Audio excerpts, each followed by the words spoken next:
Even though Prime Video notoriously makes movies very hard to find, I typically find a bunch of great sci-fi movies available, but you do have to dig deep, and that's what I did for this video. I've got 10 underrated sci-fi flicks that are excellent watches. Later in the video, I'll also show you some of the more well-known sci-fi movies they currently have included as well. But my bottom pick on this list is an interesting take on the body snatcher genre. It's titled Honeymoon. You actually follow a young couple on a honeymoon. It's not a very luxurious one. They're in a kind of a ratty cabin out in the middle of the woods. Rose Leslie from Game of Thrones plays the bride. One night she disappears out into the woods, only to come back very different. Even though Honeymoon is a very slow-paced flick, it does provide an interesting and updated take on the body snatcher concept. Low budget and sci-fi rarely go together well, but I've got quite a few on this list that feature extremely low budgets, but none quite as low budget looking or feeling as my next pick, Strawberry Mansion. Captain! A blue demon! Bella! Why did you bring me here? I wanted someone to share my dreams with. In fact, I only recommend Strawberry Mansion for the art film crowd. If you've never really seen artsier stuff like this, or real deep cut festival type movies, then Strawberry Mansion may not be the best place to start. But if you're into finding new and interesting things and you don't care about the budget, you just want something different from a new voice, from some new brains on the scene, then Strawberry Mansion definitely delivers. This takes place in the future where the government has a microscope so far up everyone's rear that they actually have a bureau that audits people's dreams. A dream auditor then goes to this old woman's house where she's been keeping her dreams on video recordings, sort of the way an auditor might have to go to someone's house to go through their receipts, except he's traveling through her dreams. And again, the movie has some breathtaking moments in it, and you can always see the low budget quality, and that's what I found really interesting with Strawberry Mansion, is that it goes for it. They do a lot of visual effects, and even though it's very clear how they're doing them, to me, I still thoroughly enjoyed that aspect of the movie. Now, it does go into very bizarre directions, it's got a loose narrative, but it's the closest thing I think I've ever seen to Eternal Sunshine of the Spotless Mind. It's not a direct comparison, but it's the closest thing. But if that's not for you, you don't like the artsier stuff, you just want some hard-hitting action, I've got a sci-fi flick starring Ethan Hawke that, yes, the sci-fi element is minimal, but it still qualifies for this list. It's titled 24 Hours to Live. What's happening to me? You're gonna die. Again. How long do I have? Now, Ethan Hawke wakes up, he's got a timer on his arm, he literally has 24 hours to live, but he's a highly trained assassin. That's the setup, that's all you need to know. This is not just one of those movies where they're taking an aging actor and kind of shoehorning him into an action movie. That has become its own genre over the last 20 years, but I would say 24 Hours to Live has more in common with John Wick than it does with those old man ass-kicking flicks. Send somebody back for the bodies.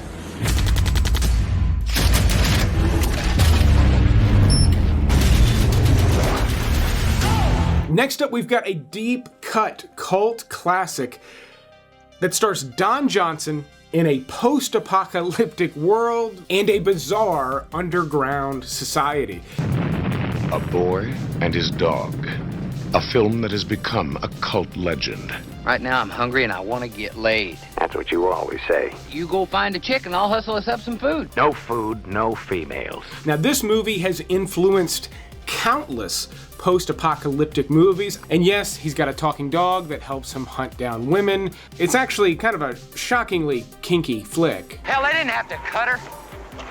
She could have been used 2 or 3 more times. The dog in the Fallout games is loosely based on this, and there are a bunch of references to this movie in the Fallout games. There's even a poster from this movie behind Denzel Washington in his post-apocalyptic movie, The Book of Eli. A Boy and His Dog has a real old look to it. It's kind of campy, but all of that stuff is thoroughly enjoyable. And once he and his dog end up underground, the movie manages to get just weirder and weirder in a really fantastic way, which is why this is held up as a cult classic.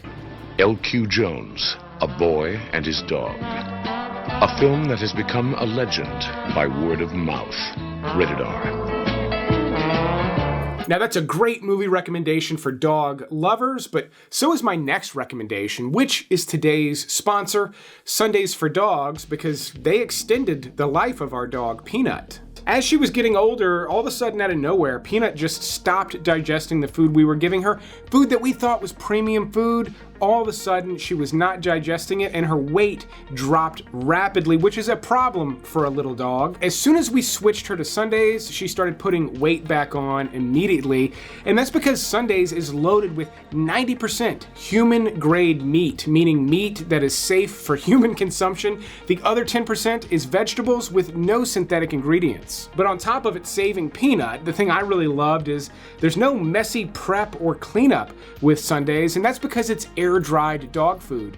You just serve it to them like regular kibble and they gobble it up. It's not going to spoil in the fridge, and because Sundays is not spending money on refrigeration and ice packs to get it to you, they pass the savings on to you. In fact, Sundays can cost up to 40% less than other fresh dog food brands, but for a limited time, my viewers are going to save 50% off on top of that already great price when they use my link in the video description, or just go to sundaysfordogs.com/flick. Again, you're going to save 50% off. Great dog food that is going to give them better nutrition than typical grocery store food. You're not going to have to buy it anymore. It's going to come straight to your door, and there's not going to be any mess or spoilage in the fridge. It's a great deal on a product I highly recommend, but speaking of my recommendations, let's get back to the movies. Next up, we've got the biggest, newest movie on this list, but I still think the creator went underrated last year. I'll even admit I was a little disappointed by this movie. It just did not meet my expectations, but on a second visit with proper expectations, this is actually an excellent sci-fi flick that I think maybe would have even been more suited to be a series or mini-series, because there's a lot that they could have said with this movie, but they do focus on a fairly small story. Speaking of small, though, they actually filmed this movie on small consumer Sony cameras, inexpensive cameras, and the movie's got an amazing look to it as a result. It feels very natural, and then all of the CGI and visual effects they get integrated beautifully into this sci-fi movie. I love the aesthetic. I really like the concept. I feel like the movie does fall a little bit short on delivering everything it could have on that concept, but if you just strip it down and look at it for what it is, the creator, there's a lot of excellent stuff here.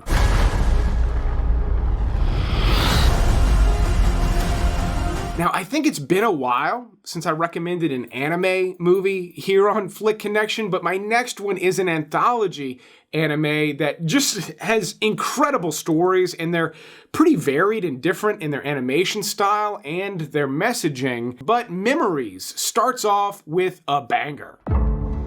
I and my partner Miguel Castrilla are about to enter and provide aid and rescue, acting on a Mayday signal received from this vessel in area RZ3005. In fact, I think the first one is my favorite, but the entire movie is amazing. The first one's got like this Twilight Zone type concept, but it is just an absolute stunner. It looks like it was created by Stanley Kubrick.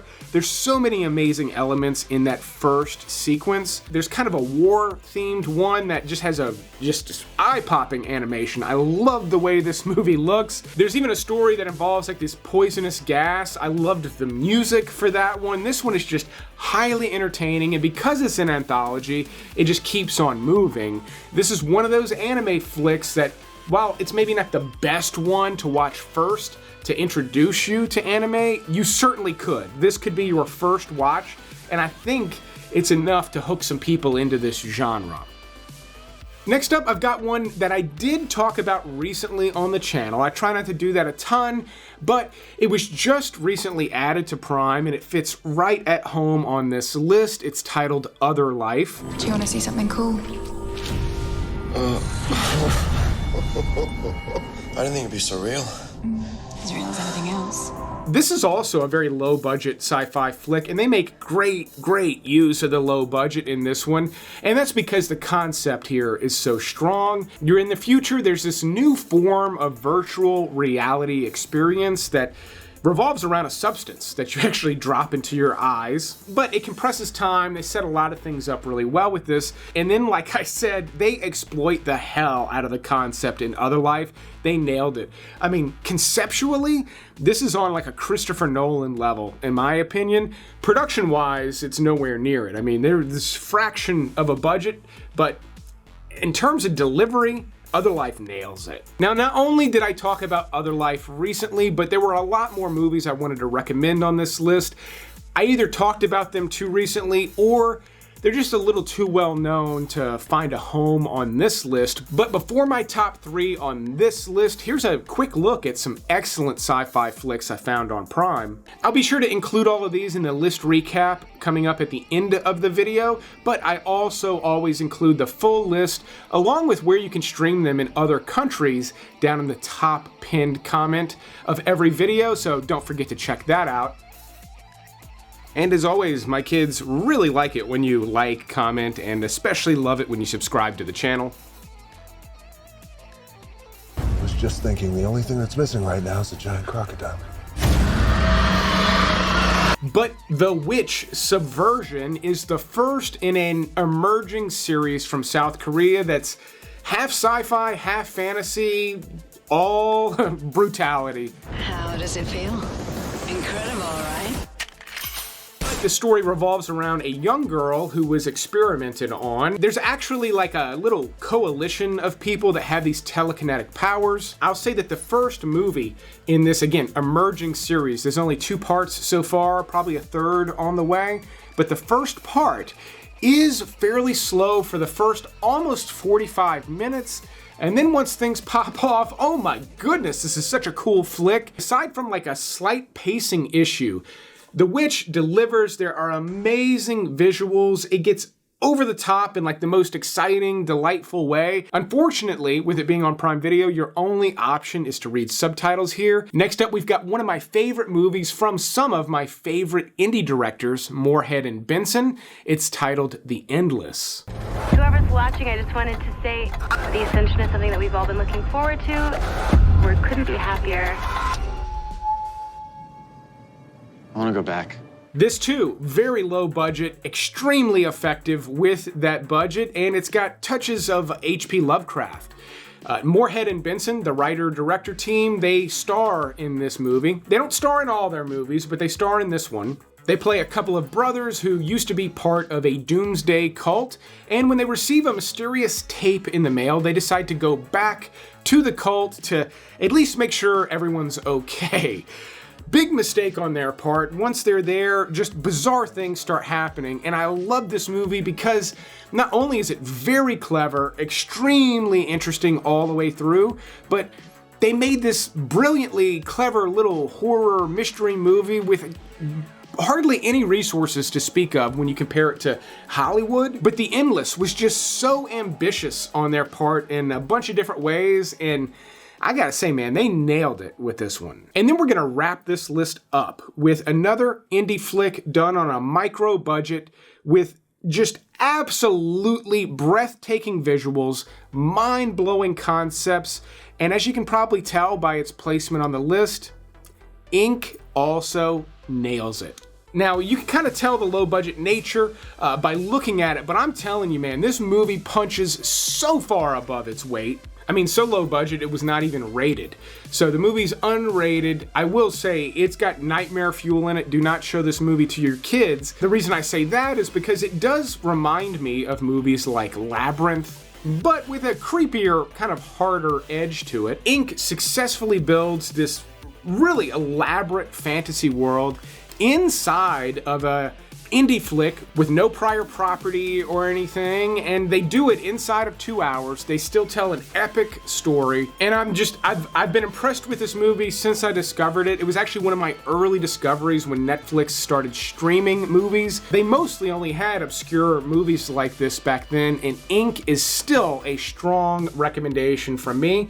Here is a quick recap of the list. You can always find this in the top pinned comment as well. Don't forget to check out the Sundays link down in the video description to start getting some better food for your dog. But I'll keep making these videos as long as y'all keep watching them. Thanks for watching this sci-fi list, and you will see me on the next one.